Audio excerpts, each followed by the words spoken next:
Hello, it's Peter Wright and Kathleen Beauvais in Ontario, Canada, with another episode of the Yakking Show. This is the show to bring you actionable tips and ideas for your business to help you survive and thrive in the turbulent times ahead. We always do this with interesting guests. Today will be no exception. But first, let's introduce co-host Kathleen Beauvais from Waterloo, Ontario. Hi, Kathleen. How are you doing today? I'm doing great, Peter. Thank you so much. And thank you all very much for tuning into our show. And today we have the great privilege of welcoming Cash Miller. He is the CEO of Titan Digital. This is a company that specializes in all of your marketing needs, from logo and website design to full marketing strategy. Let's dive right into this. Cash, what is the biggest mistake that small to medium-sized businesses make in creating content in line with their marketing strategies? Honestly, the biggest mistake that you're typically going to see for small and medium businesses is due to the resources, staff and whatnot, it's consistency. A lot of people on the publishing side, when they're trying to do that, they're building up a content strategy. They have a problem of they give up. They create some posts. They think that that's going to be, what gets them over the top. Then they don't see the traction that they were expecting and such, and then they stop, or they're inconsistent about their publishing and such, whether it's on social media, whether, blog posts and things. They have to have consistency, and, they want to develop like a tone of voice for what they're doing, so, because you're going to build an audience, but that takes time. And a lot of companies, they think it's like, hey, I'm going to do this and I'll be able to get right at it. And then nothing ends up happening, in which case they give up. And so if you're going to take that on, and say, we're going to make this a real part of our business, they have to understand that, really do their research and what it's going to take. Audiences, you would know you've built an audience. It does not happen overnight. No, it doesn't. It doesn't. And you're right. It's hard. I mean, you're on number 243 episodes, and that's taken us 3 years. And we read statistics the other day that something like 80% of podcasts fail with under 10 episodes, right? So, oh yeah, totally. Yeah. And the same with blogging. I've been blogging for 10, 12 years, and I haven't always done one post every week. That's my aim, but wow, it's hard to keep that up. But you've got to do it if you want an audience. So you're absolutely right. Thanks for that. And I think part of that as well, and correct me if I'm wrong, Cash, but people might start into a specific campaign or a specific strategy and then get demotivated because they're not seeing instant results. And then they're off to the other thing, where they should have stuck with the first thing and just persevered. I mean, maybe I'm wrong, but well, no, that's totally correct. When content marketing itself came along, it was kind of, marketed itself. Companies like HubSpot and stuff, it was the end all be all. It was suddenly the thing that was going to be for everybody, and it would get you over the top, and they made a big deal out of it. And now it's been around for a lot of years, but a lot of people have failed at it because, they can't stick to it. It is time intensive, to write a blog, to do a bunch of social media posts and stuff, and to get them out on all the different platforms and whatnot. It is a true, commitment, and it's an investment of time and money, for that matter, because if you're going to have somebody else do it for you, you're going to do it yourself. Somebody has to produce all this content. And also, depending on what you do, how do you make it interesting, over a long period of time? Burnout in content marketing is a very real thing, because it's like, the longer you go, and if you're not seeing the true results that you want, and good content takes time. Right. So it does indeed. It's a difficult thing to do. Yeah. So let's ask you about a little bit more about yourself. You were recently named, your company, one of the fastest growing companies in the USA. So I bet there's a bit of consistency responsible for that, isn't there? In a way, yes, but in a lot of ways, like they have the axiom of, like, an overnight success, 10 years in the making. You'd think of some of the big companies and stuff. It's been, a bit of trial and error along the way to see, like, what's working. I've always been willing to experiment with different ideas and such that might push us further along. So we're seeing that, the success and the growth from some of our more recent things that we've been able to do. And, that's what got us on, on the list to begin with, for the 2022 list and such, because of that constant, working through the issues. Running digital marketing, running this type of business, a digital marketing agency, is not an easy thing. There's just so much that's always going on in the space. And, some of it's going to apply and be usable and some of it's not. So, but you always have to kind of know everything that's going on, and then it's people you find and such that can help you grow. Right. Yeah. Well, tell us about the services you provide. We're a full service agency. So a lot of agencies will specialize in different things, but we build a lot of websites. We've got over like 600 clients that we manage their websites with. Yeah. And, and a lot of small businesses, some larger names and such that are in there. And so we've always had a core service there, but then we also are full service on the digital side.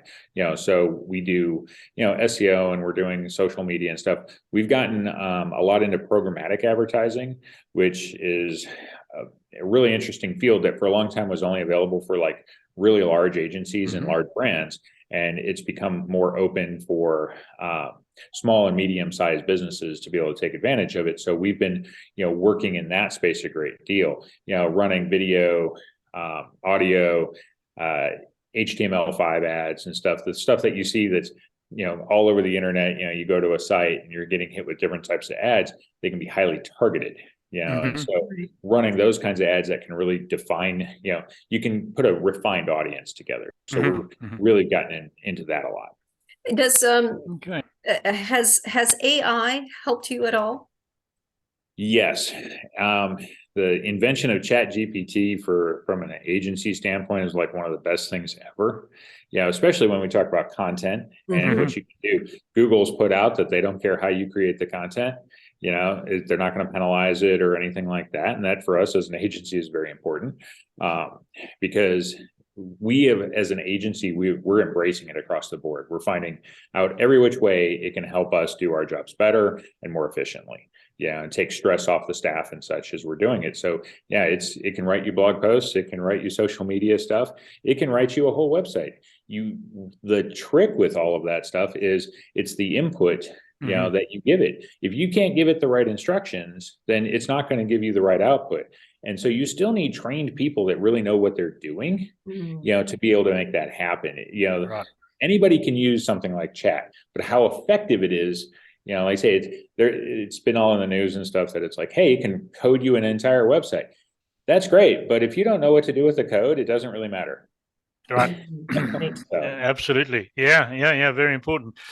Wow. So go on a slightly different track. You were a military man before you went into business. So how did you make the transition from a military background? I'm sure many of our audience are probably faced with similar questions and decisions. How did you do that transition back into running a business?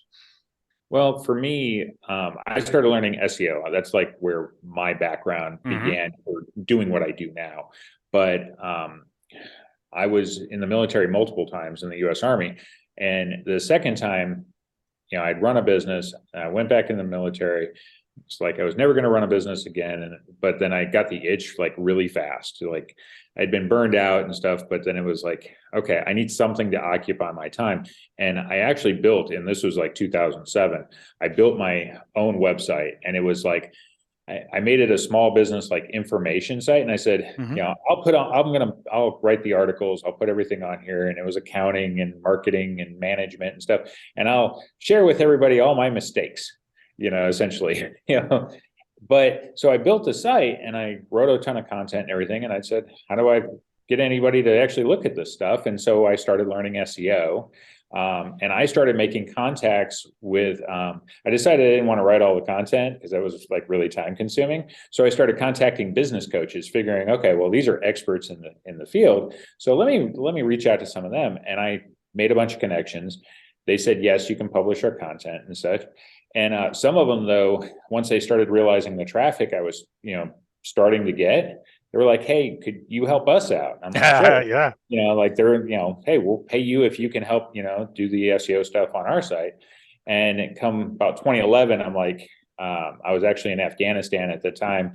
And I'm like, okay, my enlistment was coming up and I'm like, so I can re-enlist or maybe I can make this SEO thing a go, and make a living at it, Mm-hmm. So I'm like totally self-taught. Nowadays, you can go get go enroll in a university and they'll Yep. teach you, digital marketing and everything. But back then, everything was, you learn by trial and error. Right. Sure.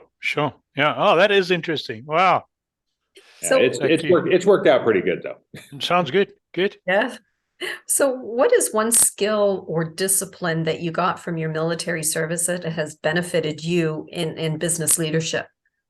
From a personal standpoint, when I was in the Army, I was an NCO. So you end up in charge of people. I was a sergeant and whatnot, and you end up in charge of people, and you get exposed to a lot of people and different personalities and stuff. The military, as you're a military man yourself, it's a hodgepodge of people, from all sorts of different backgrounds and everything. And we had, because of that, you learn how to deal with a lot of people, a lot of stressful situations, and you learn how to make decisions quickly, because of the things that can happen. Yeah. So for me, one of my big takeaways was being able to adapt to situations, and understand that, things happen during the day, and be relatable with people and kind of understand their own situations and such. The military, you see good leadership, but you also see bad leadership, just because of the nature of how the organization is built. And so I tried to model myself after some of the good leaders that I had, and take, lessons from them and how they treated other people, really. Because the military can often, you get the opposite, and they don't necessarily treat everybody great, because of the positions of authority. And so I would, at times see what abuse looks like, but then I would see what good leadership looked like and say, I want to be that person because of the way they treat others, and they're respected because of their own competency, skill, and such, not just because they're in a position of power. Right. Very good. Very good. So what could you give our audience, who are mainly entrepreneurs and small business owners, and many of them would be ideal clients for you? What's one tip that you could give them that they could start implementing today to try and help them survive and improve their business over the next couple of years, which look like they could be difficult for a lot of industries? I'm a big believer in understanding other people's jobs. Okay. Like if you bring on people, like the best managers, they can step in regardless of the type of business. Like I learned SEO. I'm not gonna, if I had to, I can design a website. Okay. If I really had to, it's not going to be the best, but I understand their job well. I understand what they do, whether it's a developer, a designer, a content writer, I understand what's possible. And because of that, I can make better educated decisions, on what needs to happen for the organization. So you have to understand, you don't just bring someone on and say, okay, this is your job and stuff, and you don't really know what they do. If you're in a management position, if you're in an ownership position, you need to understand what what everybody is actually doing to know if it's most effective. I have really good educated conversations with our clients because I know the different roles and what people are doing and such, and I can speak to it, so I pay attention. I try to always interact with our staff as much as I can, because if I see what they're doing, I'm always learning. I've been at this, like 13, I've been actually doing, this kind of marketing and stuff for almost 15 years now personally. And I've worked with a lot of people over that time, and I try to absorb, because there's always new stuff. You don't know everything. Oh, for sure. Yeah. Interesting. That is a very good point. Yeah. So Kathleen, when a company calls you up, Cash, what initial steps do you take with them? Typically we're going to, we need to understand that company.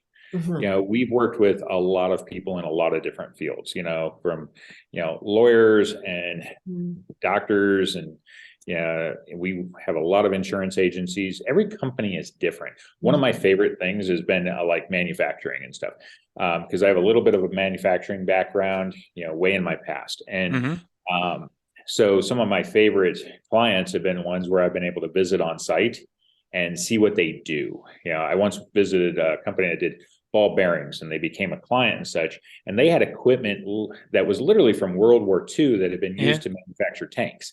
Wow. And they were still using it. And it was like, so spending like the afternoon with them was just incredible. And seeing all this stuff that was still functional, that was, 70 years old or so. Yeah. And so we want to understand the client and what makes them unique, and especially those more interesting, like clients that are going to be in very unique industries, something you don't see every day. But even the client, I say, you could work with chiropractors and you could work with dozens of them, and they're still going to be different in each of, in multiple ways. No two chiropractors are ever going to be exactly the same. So, I think that's what you always have to start with, is understand the client. Don't assume that just because you've worked with that type of client before, that you're going to know everything, about them right out the gate. You're just going to have a leg up in understanding them. I got to throw in a little anecdote. You just reminded me. In a previous part of my life, I was living in South Africa, and I was an export trader, exporting all sorts of stuff to countries to the north. And one of the things I exported was steel wire for making nails. And I didn't know how they made nails. And then when I went to, it was then called Zaire, now DRC, there was machinery probably as old as the stuff your ball bearing manufacturer was using, in a dirty shed, going bang, bang, bang, bang, driven by a little gas engine. And it was a wheel type effort that cut the piece of wire and made a nail out of it, right? And this was old, but fascinating. So I know exactly what you're talking about. Yeah, that old stuff is certainly fascinating. Yeah. So you deal with a huge range of clients. And size-wise, from fairly small operations to big companies as well? Yeah, we've dealt with a lot of startups and stuff, but one of our biggest clients is $100 million trucking company. And we have to help them recruit, drivers and such, and have been for years and such. So we've got a pretty substantial range. Certain types of clients, the people that they want to attract, what they can, is a qualified lead for them, is going to be fairly similar. When we're trying to understand the client, we're trying to figure out how do we differentiate them from everybody else, in that particular industry that wants that same type of, person as a lead and whatnot. So, but everybody, a lot of businesses, are really different. So we've dealt with a wide range of people, over the years. I've got clients that are literally all over the country. And what we try to understand is, while we offer a multitude of services, not every service is going to be right, for that client. It's not going to work. And if we try to present them a plan with a service, that's not going to work for them, and we really know it, or we're not confident about it, is more so, and we think it's, it's 50-50 shot on whether it's going to work or not. Well, down the road, you're going to go in 2 or 3 months, and then they're going to be like, okay, we're not seeing results from this. And you've got to answer for that. So we want to make sure the strategies we're coming up with are appropriate for that client and have the best chance of success. How do you come up with a marketing strategy? Because as you said, every business can be so different. And that, I guess from your standpoint, would be the biggest challenge as well, because you have to first get to know them, what they sell or the service that they offer, but also, like, how do you go about determining a strategy for a company? Well, a lot of companies are going to be fairly similar in what they're looking for. If you're a lawyer, you want somebody, you may be a bankruptcy lawyer. So you need some people that are, need help with bankruptcy. And if you're a landscaper, you might need somebody that, you're looking for the homeowner.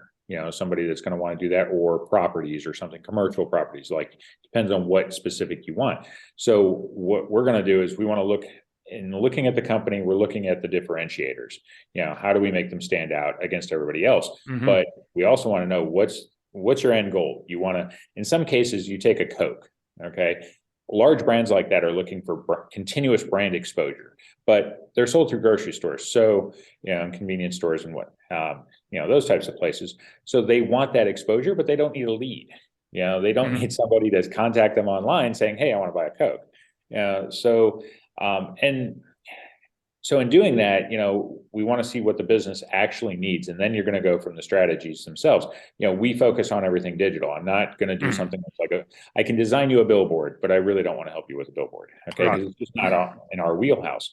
But what I can tell you is that, like, we focus a lot on Google Maps and stuff, because it's the user right now. So what I tell people, especially with local businesses who we really work with a lot, is, you talk Google search results and you've got paid ads at the top, you've got maps, and then you've got organic. And I keep telling people, if you go after the organic, it's buried.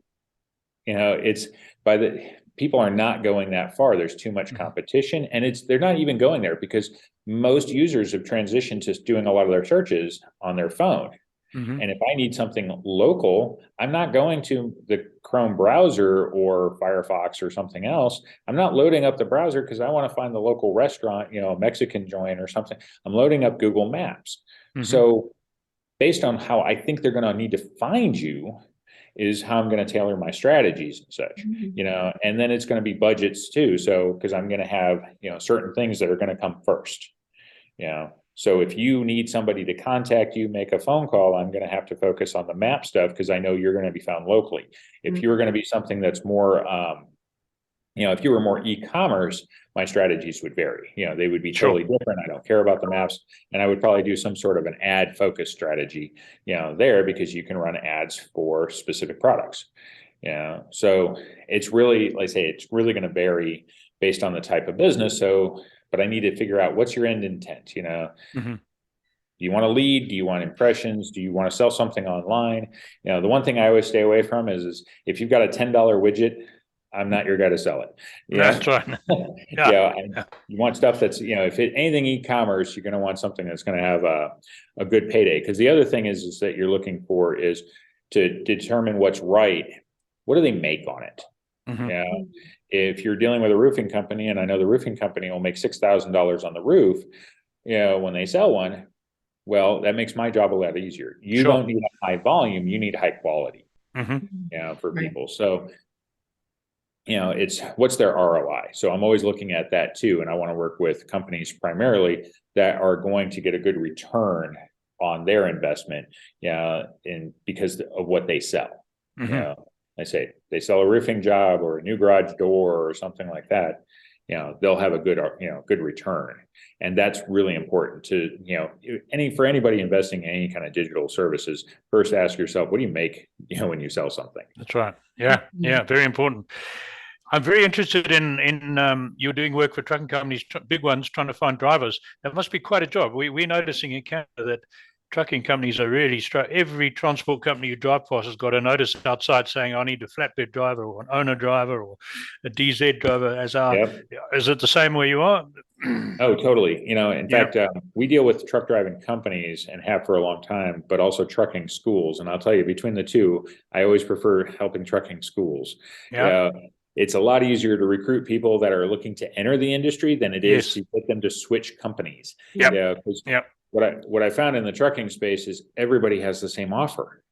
It's hard to differentiate one company from another because they're all saying the same things over and over, and they're all trying to recruit, from the company down the street. So their strategy is basically either, is generally just throw more money at them and sign up bonuses and stuff like that. In which case the driver sticks around long enough to get the bonus, and then they change companies again. Goes for the next one. And this is partly a problem that younger people are not coming into the industry, and we're seeing a huge surge of our generation, my generation, certainly retiring and not being replaced. Interesting one. I'm going to switch gears yet again and call on both your business leadership and your military experience for what I want to ask you now. And this is what we call our burning question. We ask all our successful guests the same question. So, Cash, in your experience, from your whole background of military and civilian life and business leadership, is there one characteristic or mindset or even a habit that differentiates a successful leader from those that remain average?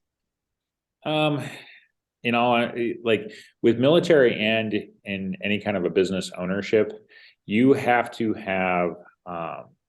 be personally very resilient. Okay.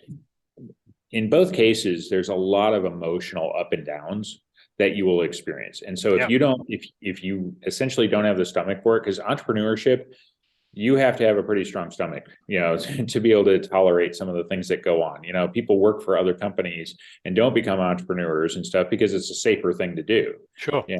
And so you have to be able to go through that. In the military, you have a lot of people giving you orders, and sometimes you don't like them and whatnot. And so you kind of prepare for, all the things that can happen.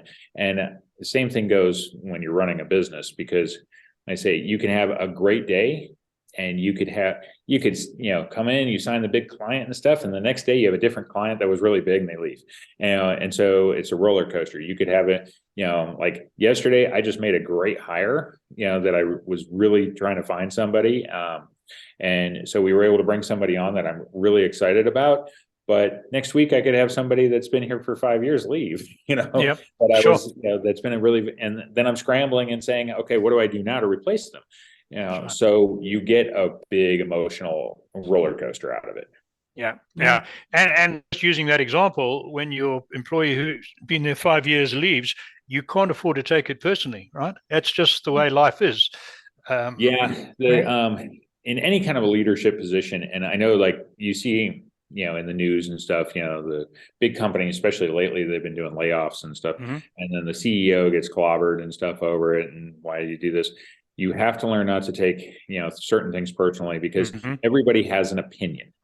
Yep. Right. Sure. And often it's when they're gone, whether you let them go, they left of their own accord, whatever, that's most likely when that opinion is going to be expressed, and you're going to learn what they, whatever they were thinking.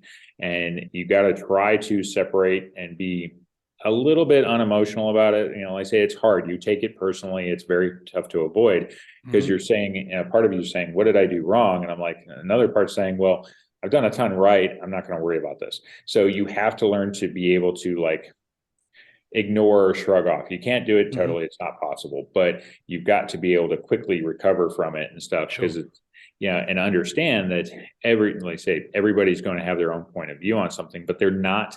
The thing I always try to remember, they're not doing what I'm doing.